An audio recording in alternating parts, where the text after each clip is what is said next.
Orang Bali merumuskan tentang nasionalisme dengan kalimat dengan 4 warna.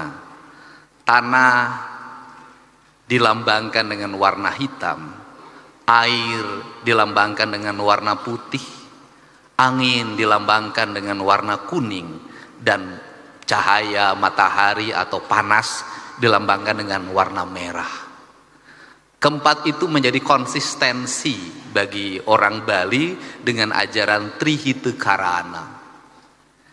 Dan kalau kita mau melakukan pengkajian secara mendalam, itu sama dengan ajarannya Wiwitan.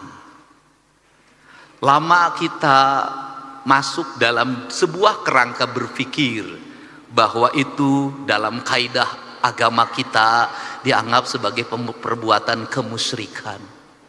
Dengar Wiwitan penuh dengan ketakutan.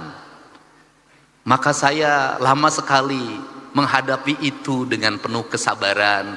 Deddy Mulyadi representasi dari Wiwitan. Deddy Mulyadi pemimpin yang senantiasa mengembangkan kemusyrikan, dan saya menerima itu dengan lapang dada.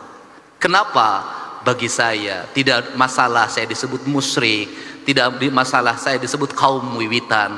Yang penting saya bisa menyelamatkan gunung-gunung, yang penting saya bisa menyelamatkan hutan-hutan, dan yang penting saya bisa menyelamatkan lautan. Kenapa? Tanpa gunung, tanpa hutan, dan tanpa lautan, Indonesia tidak akan pernah ada lagi. Cara saya menyikapi sesuatu pakai kitab. Kitabnya itu ada dalam pikiran dan perasaan saya. Saya selalu meyakini bahwa bisikan yang terbaik dalam hidup itu adalah bisikan hati yang terjaga dari puasa. Itu prinsip.